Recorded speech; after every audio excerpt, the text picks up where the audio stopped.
Bonjour Julie, bonjour Pablo, bonjour Samuel, bonjour tous les enfants.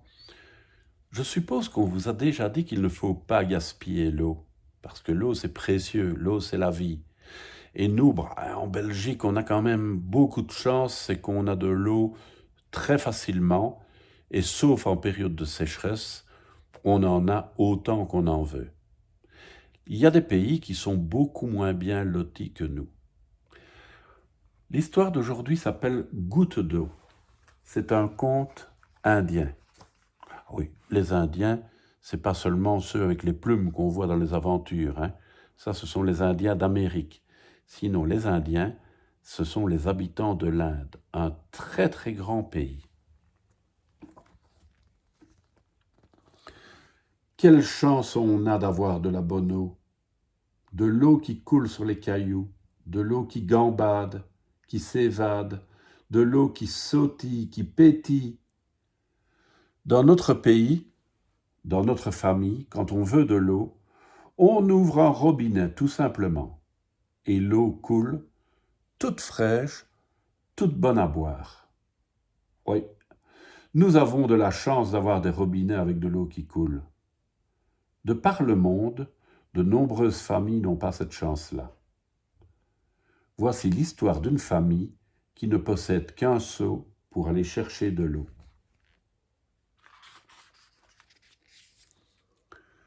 L'histoire se passe dans une région du monde où tous les villages sont devenus pauvres à cause d'une terrible sécheresse. Plus une goutte d'eau. Le soleil est bouillant, la terre est comme un pain brûlé, partout du sable et des cailloux. Shintu, un jeune garçon, vit dans un de ces villages.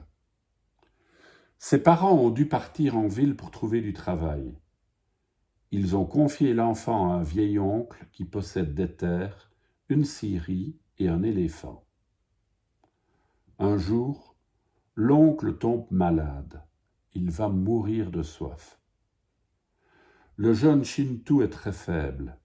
Il peut à peine marcher. Pourtant, il décide de partir à la recherche d'eau pour sauver son oncle. Il prend un seau et monte sur le dos de l'éléphant. Vivek, c'est ainsi que s'appelle l'éléphant, supporte mal la soif, mais il est encore assez fort pour parcourir des kilomètres. Tous deux partent chercher de l'eau. Ils cherchent ici, ils cherchent là. Ils cherchent partout. Rien que de la terre, rien que du sable. Seule bouge l'ombre gigantesque de l'éléphant. Shintu est épuisé. Il veut rentrer au village. Soudain, Vivek pousse un barrissement et part au trot vers une colline toute proche.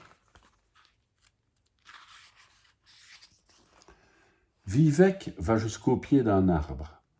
C'est un figuier couvert de feuilles toutes vertes. Il se met à croquer avec délice les feuilles juteuses. Mais toujours pas d'eau à l'horizon. Shintu est très ennuyé. Il doit rapporter un seau d'eau, pas un seau de feuilles. Voilà que Vivek se met à pousser l'arbre de toutes ses forces. Le figuier penche de plus en plus et tombe. À la place de ses gigantesques racines, Shintu aperçoit un énorme trou qui commence à se remplir d'eau. Vivek a découvert une source. Shintu et Vivek boivent tout leur seau et s'aspergent d'eau bien fraîche. Shintu remplit alors son seau pour rentrer au village. Vivek décide d'emmener le figuier aux feuilles savoureuses. En descendant la colline, une grosse branche casse. Elle creuse un sillon profond qui provoque un éboulis de roches et de cailloux. C'est comme si toute la colline s'écroulait. Ouf, il n'y avait personne. C'est alors que Shintu voit apparaître un petit homme trapu avec de grosses moustaches. Il a l'air furieux. C'est Anji, un serviteur désespéré. Son maître est mort, il n'a plus de travail. Le pays est un vrai désert. Il hurle son malheur. Il ne veut pas mourir de soif.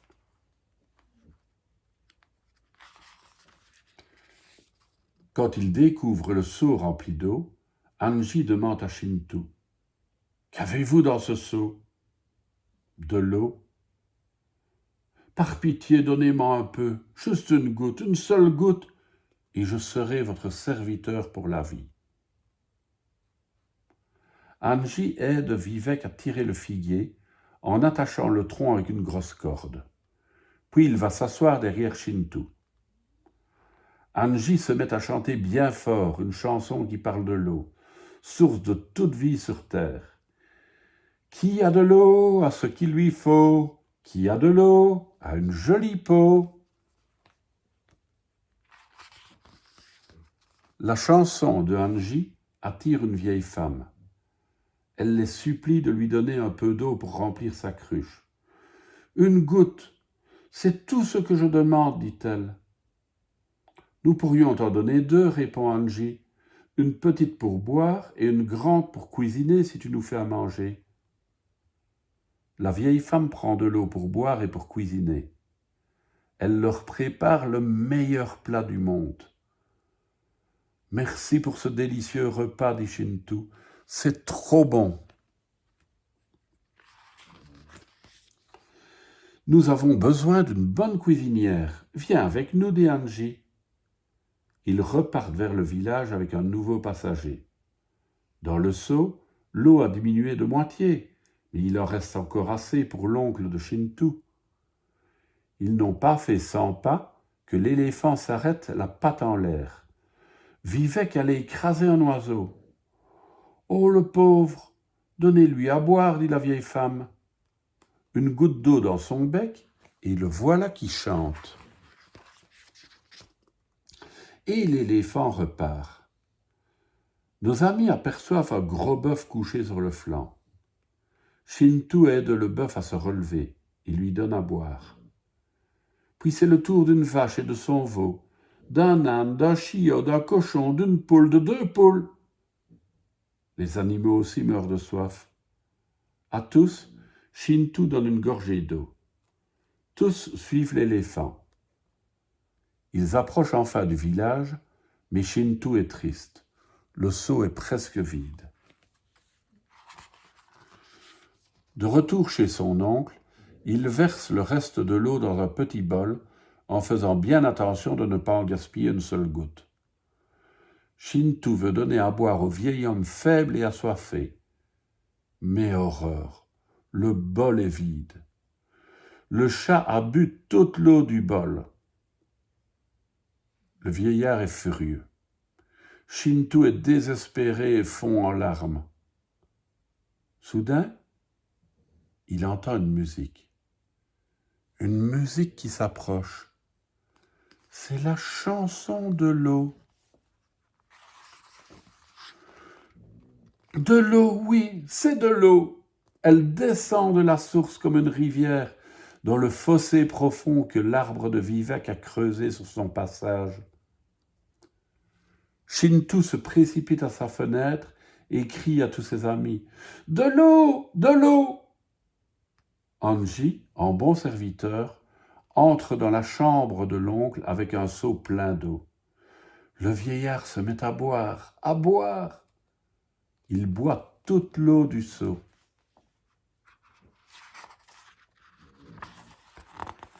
Peu à peu, la ferme reprend vie. Les champs verdissent. L'eau du torrent chantonne gaiement devant la maison. Des arbres et une branche du figuier ont été replantés. Les parents de Shinto sont revenus au village. Heureux, Shinto se blottit longuement dans leurs bras.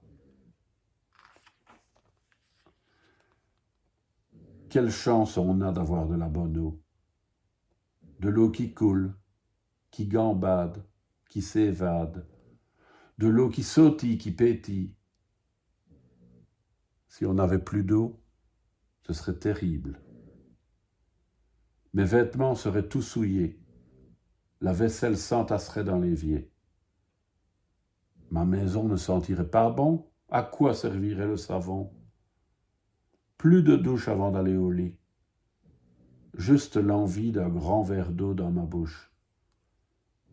Quelle chance on a d'avoir de la bonne eau. Et pour mettre dans la gourde pour aller à l'école ou pour aller se promener, on a de la chance d'avoir de l'eau. À demain les enfants.